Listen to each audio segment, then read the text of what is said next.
गौरी पुत्र गणेश भगवान की जय। नमो नमो दुर्गे सुकर्णी, नमो नमो दुर्गे दुखहरणी। जय माता की। ओम नमः शिवाय। प्रिय भक्तगणों, आप सभी को चैत्र नवरात्रि की हार्दिक शुभकामनाएं। ओम जयंती मंगला काली, भद्रकाली कपालिनी, दुर्गा क्षमा शिवा धात्री, स्वाहा स्वधा नमोस्तुते।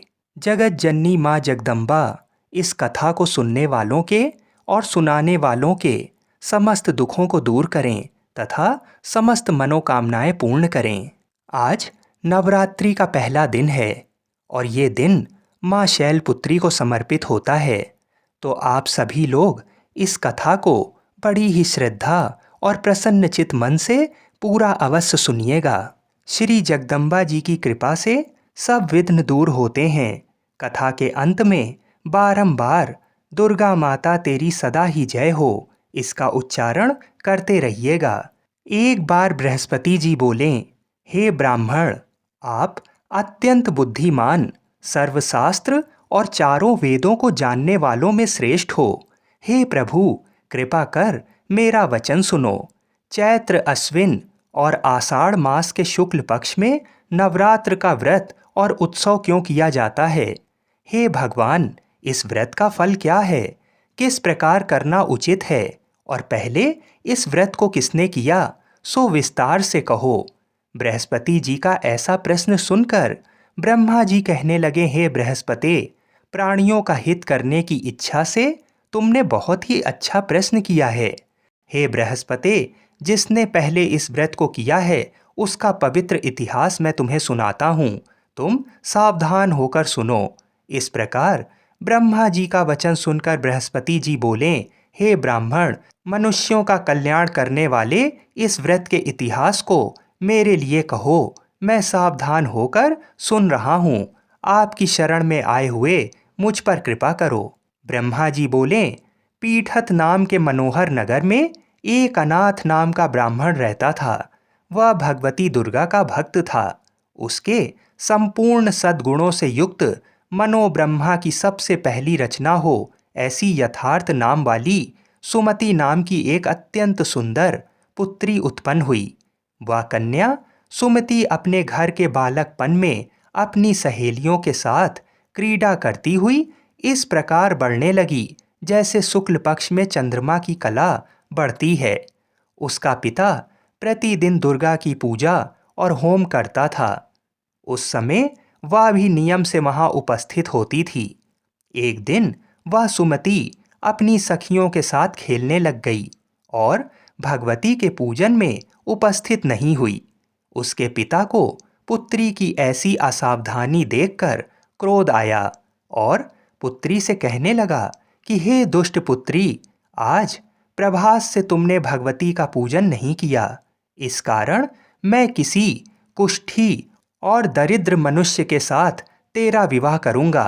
इस प्रकार कुपित पिता के वचन सुनकर सुमति को बड़ा दुख हुआ और पिता से कहने लगी कि हे पिताजी, मैं आपकी कन्या हूँ।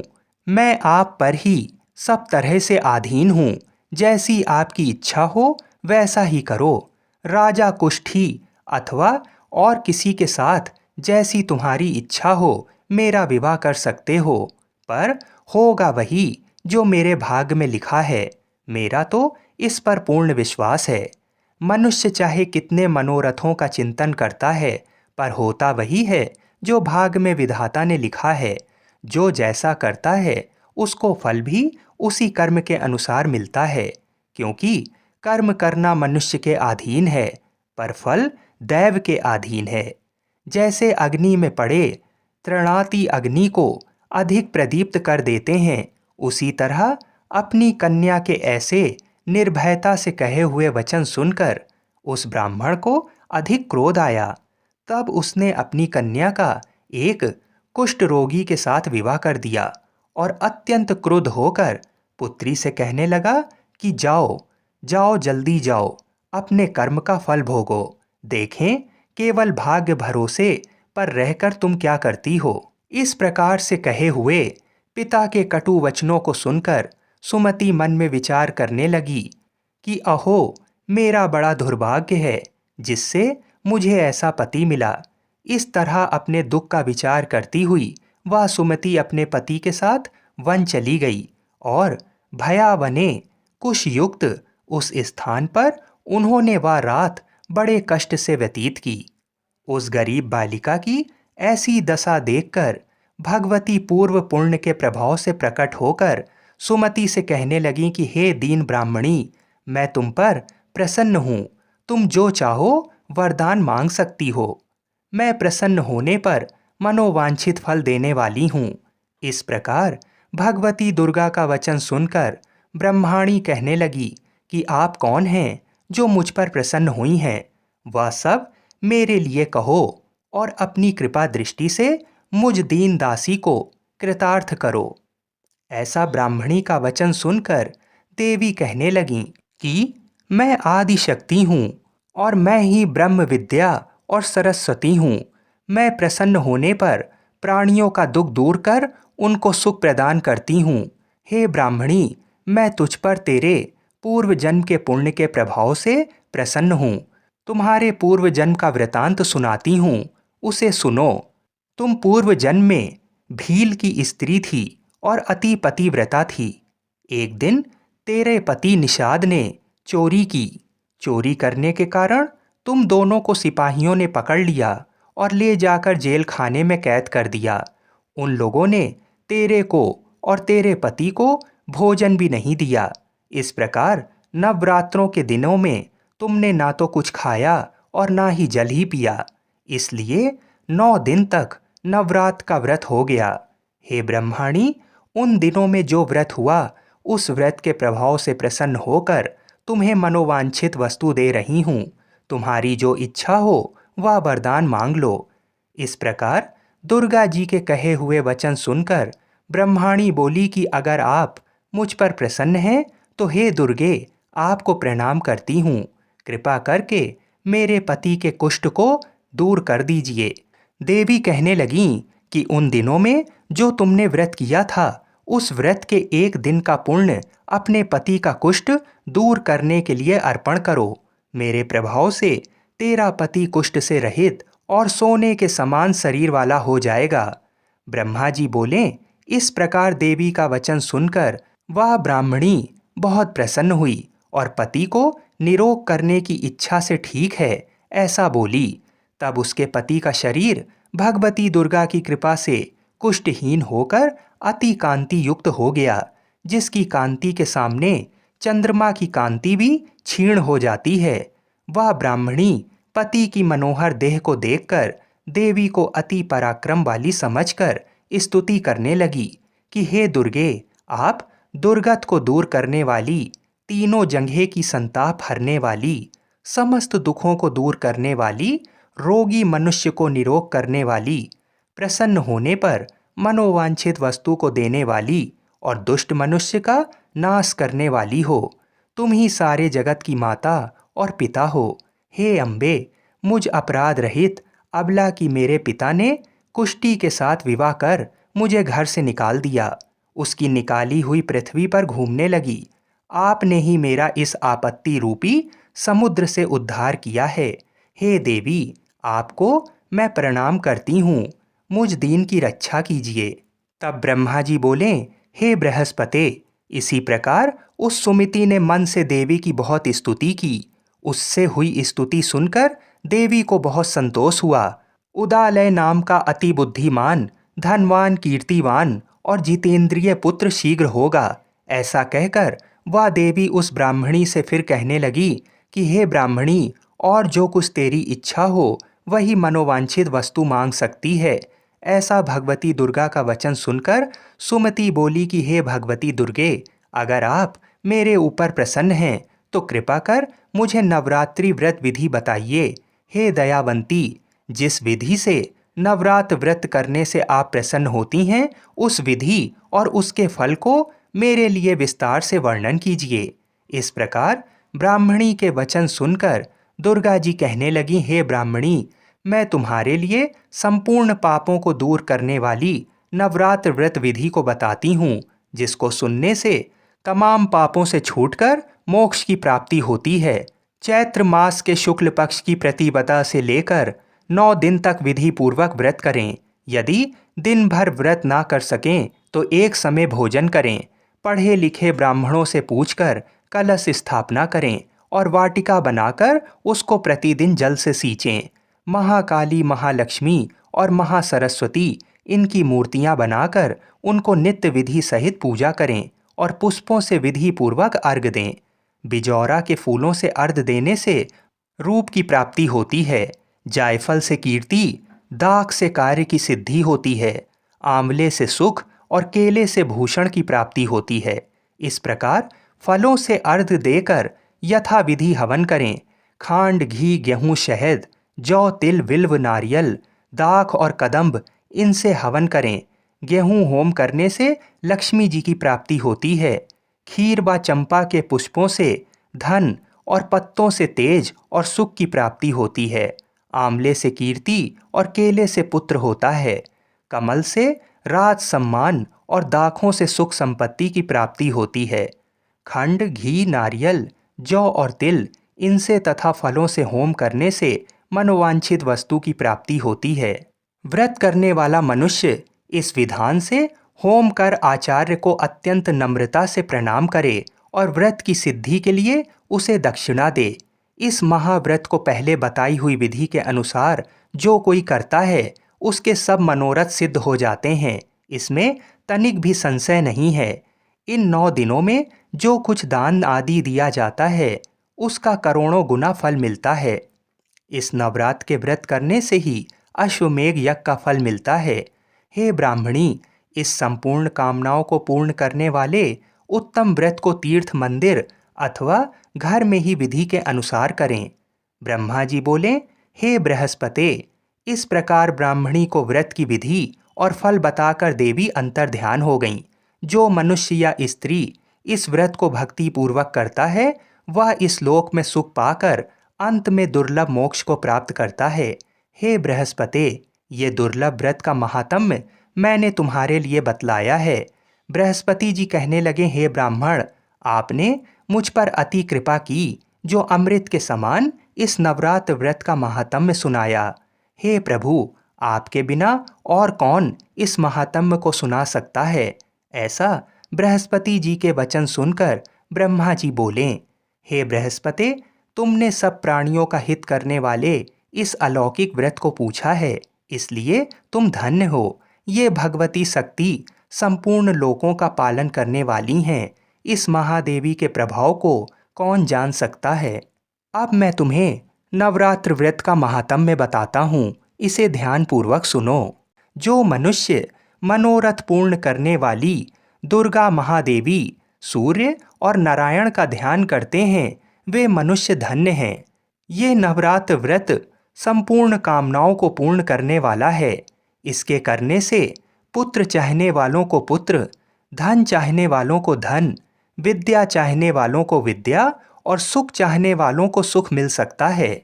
इस व्रत को करने से रोगी मनुष्य का रोग दूर हो जाता है और कारागार हुआ मनुष्य बंधन से छूट जाता है।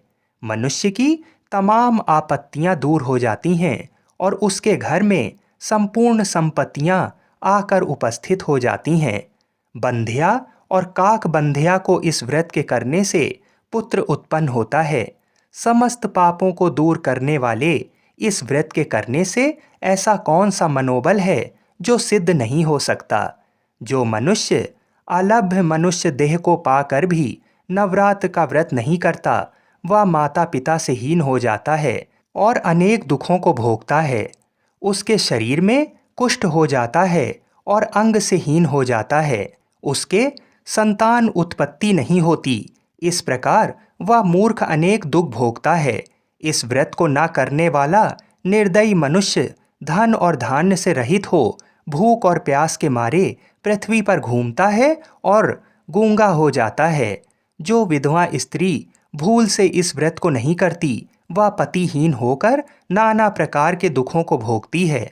यदि व्रत करने वाला मनुष्य सारे दिन का उपवास ना कर सके तो एक समय भोजन करे और उस दिन बांधवों सहित नवरात्र व्रत की कथा करे। बोलो देवी भगवती की जय। नवरात्रि का प्रथम दिन माँ शैलपुत्री को समर्पित होता है। आइए माँ शैलपुत्री की कथा को सुनते हैं। माँ दुर्गा को सर्वप्रथम शैलपुत्री के रूप में पूजा जाता है। हिमालय के वहाँ पुत्री के रूप में जन्म लेने के कारण उनका नामकरण हुआ शैलपुत्री। इनका वाहन वृषभ है, इसलिए ये देवी वृषारूढ़ा के नाम से भी जानी जाती हैं। इस देवी ने दाएं हाथ में त्रिशूल धारण कर रखा है और बाएं हाथ में कमल सुशोभित है। यही देवी प्रथम दुर्गा हैं। ये ही सती के नाम से भी जानी जाती हैं। उनकी एक मार्मिक कहानी है। एक बार जब प्रजापति ने यज्ञ किया तो इसमें सारे देवताओं को निमंत्रित किया, भगवान शंकर जी को नहीं। सती यज्ञ में जाने के लिए विकल हो उठीं। शंकर जी ने कहा कि सारे देवताओं को निमंत्रित किया गया है, उन्हें नहीं, ऐसे में वहाँ जाना उचित नहीं है। सती का प्रबल आग्रह देखकर शंकर जी ने उन्हें यज्ञ में जाने की अनुमति दे दी। सती जब घर पहुंची तो सिर्फ माँ ने ही उन्हें स्नेह किया। बहनों की बातों में व्यंग और उपहास के भाव थे। भगवान शंकर के प्रति भी तिरस्कार का भाव है। दक्ष ने भी उनके प्रति अपमानजनक वचन कहे। इससे सती को बहुत दुख पहुंचा। वे अपने पति का ये अपमान ना सह सकीं और योग अग्नि द्वारा अपने को जलाकर भस्म कर लिया। इस दारुण दुख से व्यथित होकर शंकर भगवान ने उस यज्ञ का विध्वंस करा दिया। यही सती अगले जन्म में शैलराज हिमालय की पुत्री के रूप में जन्मी और शैलपुत्री कहलाईं। पार्वती और हेमवती भी इन्हीं देवी के अन्य नाम हैं। शैलपुत्री का विवाह भी भगवान शंकर से हुआ। शैलपुत्री शिवजी की अर्धांगिनी बनी। शैलपुत्री माता का महत्व और शक्ति अनंत है। माँ शैलपुत्री शीघ्र ही प्रसन्न हो जाती हैं। हम ऐसी मंगल कामना करते हैं कि माँ जगत जननी जगदम्बा हम सभी की मनोकामनाओं को पूर्ण करें। बोलिए श्री शैलपुत्री माता की जय। बोलिए श्री शंकर पार्वती भगवान की जय। बोलिए सियावर रामचंद्र की जय। जय जय श्री राधे कृष्ण। हर हर महादेव। मनुष्य के सभी संकट कट जाते हैं और मनोकामनाओं की पूर्ति होती है। तो आज मैं आपको सुना रहा हूँ भगवान शिव और माता पार्वती की बड़ी ही दुर्लभ कथा। तो इस कथा को बड़ी श्रद्धा और प्रसन्नचित मन से पूरा सुनिएगा। नारद जी ने एक बार भोलेनाथ जी की स्तुति करके पूछा, प्रभु आपको प्रसन्न करने के लिए सबसे उत्तम और सुलभ साधन क्या है? हे त्रिलोकीनाथ, आप तो निर्विकार और निष्काम हैं। आप सहज ही प्रसन्न हो जाते हैं। फिर भी मेरे जानने की इच्छा है कि आपको क्या प्रिय है। तब शिवजी बोले, नारद जी वैसे तो मुझे भक्त के भाव सबसे प्रिय हैं, फिर भी आपने पूछा है तो मैं बताता हूँ। मुझे जल के साथ साथ बिल्व पत्र बहुत प्रिय है। जो अखंड बिल्व पत्र मुझे श्रद्धा से अर्पित करते हैं, मैं उन्हें अपने लोक में स्थान देता हूँ। नारद जी भगवान शंकर और माता पार्वती की वंदना कर अपने लोक को चले गए। उनके जाने के पश्चात पार्वती जी ने शिव जी से पूछा, हे प्रभु, मेरी ये जानने की बड़ी तीव्र इच्छा हो रही है कि आपको बेलपत्र इतना प्रिय क्यों है। कृपा करके मेरी जिज्ञासा को शांत करिए। तब शिव जी बोले, हे शिवे, बिल्व के पत्ते मेरी जटा के समान हैं। उसका त्रिपत्र यानी 3 पत्ते ऋग्वेद, यजुर्वेद और सामवेद हैं। शाखाएं समस्त शास्त्र का स्वरूप हैं। बिल्व वृक्ष को आप पृथ्वी का कल्प वृक्ष समझें, जो ब्रह्मा विष्णु शिव स्वरूप हैं। हे पार्वती, स्वयं महालक्ष्मी ने शैल पर्वत पर बिल्व वृक्ष रूप में जन्म लिया था। इस कारण भी बेल का वृक्ष मेरे लिए अति प्रिय है। महालक्ष्मी ने बिल्व का रूप धरा। ये सुनकर पार्वती जी कौतूहल में पड़ गईं। पार्वती जी कौतूहल से उपजी जिज्ञासा को रोक ना पाईं। उन्होंने पूछा, देवी लक्ष्मी ने आखिर बिल्व वृक्ष का रूप क्यों लिया? आप ये कथा विस्तार से कहें। भोलेनाथ ने देवी पार्वती को कथा सुनाना शुरू किया। हे देवी, सतयुग में ज्योति रूप में मेरे अंश का रामेश्वर लिंग था। ब्रह्मा आदि देवों ने उसका विधिवत पूजन अर्चन किया था। इसका परिणाम ये हुआ कि मेरे अनुग्रह से वाणी देवी सबकी प्रिय हो गईं। वह भगवान विष्णु को सतत प्रिय हो गईं। मेरे प्रभाव से भगवान केशव के मन में वाग देवी के लिए जितनी प्रीत उपजी हुई वह स्वयं लक्ष्मी जी को नहीं भाई। लक्ष्मी देवी का श्री हरि के प्रति मन में कुछ दुराव पैदा हो गया। वह चिंतित और रुष्ट होकर चुपचाप परम उत्तम श्री शैल पर्वत पर चली गईं। वहां उन्होंने तप करने का निर्णय किया और उत्तम स्थान का चयन करने लगीं। महालक्ष्मी ने उत्तम स्थान का निश्चय करके मेरे लिंग विग्रह की उग्र तपस्या प्रारंभ कर दी। उनकी तपस्या कठोरतम होती जा रही थी। हे परमेश्वरी, कुछ समय बाद महालक्ष्मी जी ने मेरे लिंग विग्रह से थोड़ा ऊर्ध्व में एक वृक्ष का रूप धारण कर लिया। अपने पत्तों और पुष्प द्वारा निरंतर मेरा पूजन करने लगीं। इस तरह महालक्ष्मी ने 1 करोड़ वर्ष तक घोर आराधना की। अंततः उन्हें मेरा अनुग्रह प्राप्त हुआ। मैं वहां प्रकट हुआ और देवी से इस घोर तप की आकांक्षा पूछकर वरदान देने को तैयार हुआ। महालक्ष्मी ने मांगा कि श्री हरि के हृदय में मेरे प्रभाव से वाग देवी के लिए जो स्नेह हुआ है वह समाप्त हो जाए। शिवजी बोले, मैंने महालक्ष्मी को समझाया कि श्री हरि के हृदय में आपके अतिरिक्त किसी और के लिए कोई प्रेम नहीं है। वाग देवी के प्रति उनका प्रेम नहीं अपितु श्रद्धा है। ये सुनकर लक्ष्मी जी प्रसन्न हो गईं और पुनः श्री विष्णु के हृदय में स्थित होकर निरंतर उनके साथ विहार करने लगीं। हे पार्वती, महालक्ष्मी के हृदय का एक बड़ा विकार इस प्रकार दूर हुआ था। इस कारण हरि प्रिया उसी वृक्ष रूप में सर्वदा अतिशय भक्ति से भरकर यत्नपूर्वक मेरी पूजा करने लगीं। हे पार्वती, इसी कारण बिल्व का वृक्ष, उसके पत्ते, फल फूल आदि मुझे बहुत प्रिय हैं। मैं निर्जन स्थान में बिल्व वृक्ष का आश्रय लेकर रहता हूँ। बिल्व वृक्ष को सदा सर्वतीर्थमय एवं सर्वदेवमय मानना चाहिए। इसमें तनिक भी संदेह नहीं है। बिल्व पत्र, बिल्व फूल, बिल्व वृक्ष अथवा बिल्व काष्ठ के चंदन से जो मेरा पूजन करता है वह भक्त मेरा प्रिय है। बिल्व वृक्ष को शिव के समान ही समझो। वह मेरा शरीर है। जो बिल्व पर चंदन से मेरा नाम अंकित करके मुझे अर्पण करता है, मैं उसे सभी पापों से मुक्त करके अपने लोक में स्थान देता हूँ। हे देवी, उस व्यक्ति को स्वयं लक्ष्मी जी भी नमस्कार करती हैं जो बिल्व से मेरा पूजन करते हैं। जो बिल्व मूल में प्राण छोड़ता है उसको रुद्र देह प्राप्त होता है और ऐसे मनुष्य पर सदैव ही माँ लक्ष्मी की कृपा रहती है और साथ साथ भगवान नारायण की भी कृपा उसको सदैव प्राप्त होती है। आइए अब मनोकामनाओं को पूरी करने वाली दूसरी कथा को सुनते हैं। एक बार भगवान भोलेनाथ ने माता पार्वती की परीक्षा लेने का निर्णय लिया।